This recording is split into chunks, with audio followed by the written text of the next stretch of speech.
Issu d'une famille de bouchers, M. Iqbar cumule plus de 30 ans d'expérience dans les produits halal. À 65 ans, cet homme œuvre à garantir les droits du consommateur musulman. Fort de son expérience, M. Iqbar revient sur son parcours et nous explique pourquoi il a toujours privilégié éthique et qualité.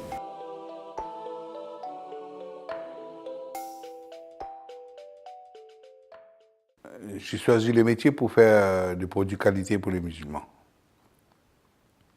Parce que quand j'étais boucher, c'est les bouchers cachers juifs, les musulmans qui veulent de la qualité venaient là-bas pour acheter du kasher. Je suis venu en France à l'âge de 28 ans. Et aujourd'hui, j'ai 65 ans. J'ai une très belle expérience dans la communauté. Et aujourd'hui, j'ai fait ma part des choses. J'essaye de laisser une trace pour les jeunes suivre les pas, pour garder la qualité.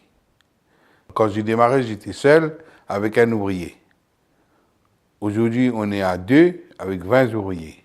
La société a progressé, mais pas d'un coup, tout doucement. On a mis 25 ans à Pantin pour arriver là. Moi, j'étais fils du boucher, des bouchers d'une boucherie. Hein. Je n'étais pas industriel au départ. Et là, avec l'évolution, j'ai suivi la tendance. Je me suis engagé pour satisfaire les peuples. J'ai mis mon prénom pour savoir que ce n'est pas n'importe qui, c'est moi, je suis engagé, je suis responsable. C'est pour ça que j'avais mis mon prénom. Ça fait la différence avec les noms qu'on met toujours différemment parce qu'après on ne sait pas c'est qui est qui. La Valère de notre entreprise, c'est une société familiale qui est restée, moi et ma femme. C'est pour ça qu'on arrive à faire du halal en qualité. Parce qu'il n'y en a pas beaucoup d'actionnaires ou des associés pour dériver dans les marges bénéfices. Ce n'est pas juste une société familiale, mais c'est une société c'est toute une équipe qui est derrière, qui travaille la main dans la main pour évoluer, pour donner le meilleur. Ce n'est pas juste dans la qualité, mais aussi dans tout l'ensemble de la société. Au début, c'est mes enfants, ma femme, mes enfants, mes employés qui mangent premier. Si ce n'est pas propre, si ce n'est pas dans les normes halal, je ne peux pas. Parce que si mes parents ils viennent de l'étranger, je vais prendre de la charcuterie. Si ce n'est pas halal, comment je vais faire manger ma mère? Voilà les principes de nous, il faut que ce soit halal et qualité. Comme on a toujours dit, si tu ne peux pas consommer toi, tu ne dois pas faire consommer les autres. Mais c'est ça les principes encore on respecte. On a insisté à dire aux gens de rester dans la qualité des halal. Mes salariés, ils sont restés très longtemps avec moi parce que je les estime comme la famille. Je les respecte. Ils travaillent avec sincérité, avec l'honnêteté. Et mes employés, chez moi, ils ont 17 ans, 20 ans de métier avec moi. Au départ, c'était toujours tout seul. Aujourd'hui, j'ai ma femme qui s'occupe avec moi, qui s'est engagée avec moi dans les combats de faire du halal, de gérer l'entreprise.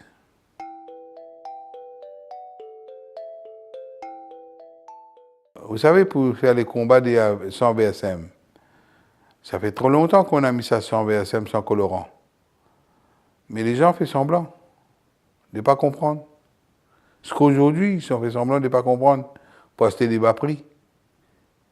Parce qu'il y a beaucoup de produits encore sur les marchés avec ticket halal, avec la VSM. Mais vous savez, on ne peut pas rentrer dans les cœurs des gens pour les dire tu es en train de te faire du mal tout seul. C'est ta main qui met dans ta bouche, c'est pas moi. Si tu décides de manger de la VSM, c'est toi. Mais aujourd'hui, beaucoup de gens continuent à consommer. Le début de la charcuterie de l'Iqbar, quand on a démarré en 84, on était sans aucune association de contrôle. On a travaillé dans une petite boutique à Belleville. Les services de la société des services certification halal, je ne vais pas citer le nom, ils sont venus me voir. Je leur ai montré les chemins du halal, comment je trace la halal.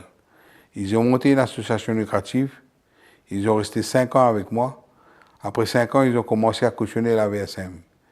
Je l'ai quitté. J'ai resté 20 ans sans aucune association. Je faisais du halal. Les gens qui ont confiance en moi, ils ont resté avec moi.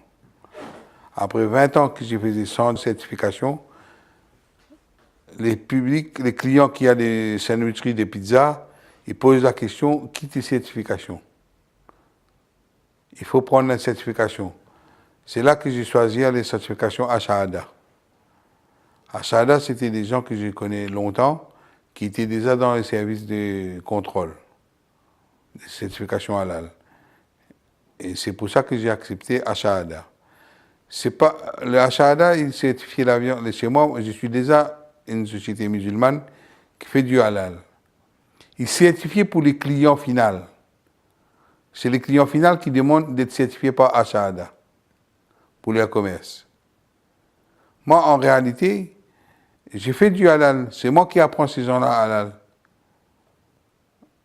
Les halal, c'est moi qui les apprends et c'est moi qui les dis comment il faut contrôler, comment il faut les faire pour qu'ils soient corrects. Et aujourd'hui, on a une clientèle, il y a ma clientèle à moi qui n'ont pas besoin, parce qu'ils ont confiance en moi, et il y a une clientèle qui a besoin pour leurs clients. Ce n'est pas simplement d'être halal, il faut être la qualité pour être certifié. Simplement dire un produit halal qui est bas de gamme, fabriqué à l'étranger, certifié, ça ne vaut rien parce que quand tu regardes le prix des produits, il ne peut pas suivre la qualité. Il y a beaucoup de gens, les concurrences déloyales avec des produits falsifiés, fabriqués à l'étranger qui viennent sur les marchés. C'est un combat de rester sur le marché pour combattre ces gens-là. Ils fabriquent des produits à l'étranger. Mais aujourd'hui, vous savez, la charcuterie congelée, ça n'existait pas à l'époque. Aujourd'hui, il y a de la charcuterie congelée halal. C'est une invention pour faire des produits à l'étranger, vendre du congelé. La charcuterie, en vrai dire, c'est un produit frais, c'est pas fait pour faire congeler. Si tu veux un produit comme ça pour faire congeler, la recette n'est pas la même.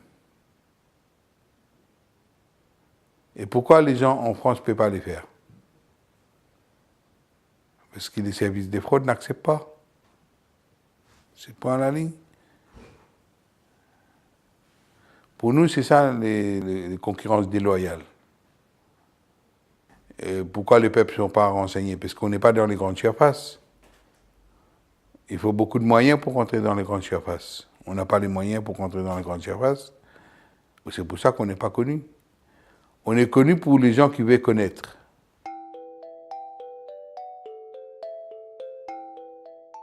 On ne peut pas grandir vite parce qu'on est méticulé sur les produits en achetant la viande halal.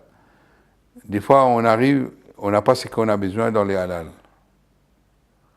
Il faut sélectionner les bétails et faire l'abattage pour avoir des produits sains et qualité. Et on ne peut pas se tenir n'importe quoi. C'est pour ça qu'on ne peut pas grandir vite et gros tout de suite. On aimerait bien grandir, mais si on n'arrive pas à servir les clients, ça c'est à quoi de grandir. Je n'ai pas voulu faire les produits pour inonder les marchés, pour dire que j'ai inondé les marchés, j'ai un gros chiffre d'affaires. Parce que ce n'était pas possible de faire du halal. Parce que si tu rentres dans les marchés, ce qu'ils demandent les Européens, tu es obligé de fermer les yeux sur les halal. Moi, je préfère rester comme je suis, faire du halal en priorité. Cesser toutes les faiblesses et de les corriger. Les halal doivent rester dans la main des musulmans pour être sûr qu'ils soient halal. Quand ils traversent les frontières pour aller à l'étranger dans la main des non-musulmans pour faire du halal, il y a toujours un doute, contrôlé ou pas contrôlé. Si c'est un musulman qui fabrique du halal, quand il triche, il est responsable de son tricherie devant Dieu. Parce que tous les musulmans croyants disent Akhira. Il attend le paradis dans Akhira. Mais les halal, c'est pareil. S'il a fait manger du haram aux gens, c'est son responsabilité à lui. Il y a un contrôle, il n'y a pas un contrôle, il est responsable. Pour moi, dans les principes d'être musulman moi-même, il faut que je sois halal au départ, du début jusqu'à la fin. Si pour faire un contrat, pour faire des gros chiffres d'affaires, et il faut fermer les yeux sur les halal, ça ne m'intéresse pas. Voilà le principe de la société d'Elis Iqbal. J'ai du respect pour les clients qui viennent chez moi en lui donnant des produits halal et qualité. Et c'était mon plus gros souci. Il faut que ce soit halal et qualité. Pour moi-même, j'ai une satisfaction quand les clients viennent chez moi, je les fais manger du halal. Du vrai halal. Sans doute, sans rien. Elis Iqbal, ils ne vendent pas les produits qui sont fabriqués ailleurs que lui-même. Il y a quelques produits négoces qui sont fabriqués, qui sont vendus chez nous, mais c'est pour remplir la vitrine, ce n'est pas notre priorité. Si vous regardez ce que je faisais avant, et actuellement, avant j'étais un artisan, aujourd'hui je suis un industriel. J'ai grimpé les étapes, au fur et à mesure qu'il y a une demande, que les clients m'ont suivi, et j'ai grandi. Aujourd'hui, on a des unités de production. On a l'unité de production à Soupe-Chialois, c'est la production. On a l'unité de tranchage et la vente à Pantin. Mais c'est avec du produit halal et qualité. Je maintiens toujours dire à des gens, si tu fais du halal, tu dois vivre halal. Ce n'est pas de manger halal simplement. À l'époque des prophètes, il a dit, mange paix qui est bon, tu reçois bon dans toi. Mais bon de tout. Bon en santé, bon en langage, bon en respect, bon en tout. Mais très peu de gens qui les pratiquent. C'est pareil, c'est bien dit, la maltraitance des animaux, c'est un débat qui, normalement, un musulman pratiquant, ils doivent respecter l'animal et chercher la qualité, la santé, la bête qui a une très bonne santé, une très bonne forme, pour le faire égorger. Pas les maltraiter. Avant tout, si un musulman qui connaît les principes de l'islam, il faut que les bêtes soient en bonne forme, en bonne santé. Pas prendre des bêtes malades et handicapées. Mais aujourd'hui, tu ne peux pas contrôler ça, c'est les gens, parce qu'ils cherchent des bas prix. Au départ, quand j'ai commencé, moi, je faisais des saucissons pour la boucherie. Quand les gens ils ont fabriqué des produits AVSM, c'est là que j'ai arrêté les produits de boucherie. Après, j'ai recommencé, je me suis basculé sur les produits à pizza. J'ai fait des produits qualité pour les pizzerias, fait des bons pizzas. Aujourd'hui, on a une gamme de clients, on a une portefeuille de clients qui nous achètent les produits pour faire des bons pizzas de qualité. Comme ça a évolué, il est passé au fast-food burger. Aujourd'hui, on a fait la gamme pour les burgers. Les burgers qui fait des restaurants gourmets, les produits de maison haute qualité, on est connu par là. Aujourd'hui, on a fait une étape plus grande. On est arrivé à faire des nouveaux emballages de 100 grammes pour les particuliers en libre service. Et aujourd'hui, on est prêt à accueillir les grands publics, parce qu'on a toute la gamme en 100 grammes. Le public peut acheter un barquette ou 2 barquettes ou 5 barquettes.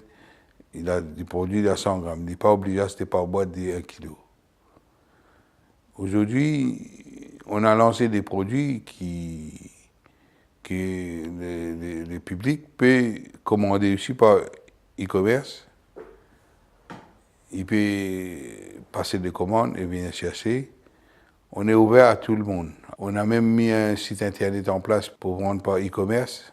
On a fait le maximum pour que tout le monde puisse acheter chez nous. On a gardé la porte ouverte pour un particulier, s'il veut acheter chez nous, il peut acheter. On a gardé une boutique ouverte à Pantin pour les particuliers, pour tout le monde. Qu'il soit commerçant, qu'il soit un pizzeria, restaurateur, il peut venir sur place acheter. Et c'est connu, nous, c'est ouvert à tout le monde. La charcuterie de M. Iqbal, il est mangé par toute la communauté, tout le peuple. Ce n'est pas que les musulmans qui mangent nos produits. Parce qu'ils ont reconnu qu'il n'y a pas de graisse, pas superflu, pas salé, pas de gras, des produits sains. Et on a beaucoup de clients européens qui mangent chez nous, les Européens. Ce n'est pas obligatoire que les musulmans. Le produit, il est vendu à tout le monde.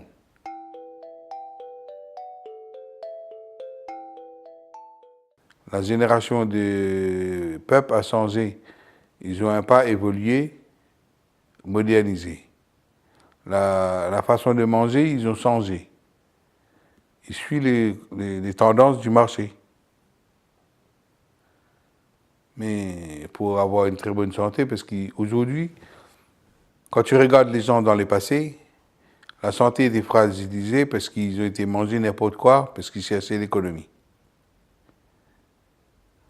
Aujourd'hui, les jeunes, ils ont compris qu'il faut manger bio, il faut manger de qualité, il faut manger halal, il faut manger des produits sains, pas beaucoup. Mais, alhamdoulilah, nous, on est partis dans cette évolution-là.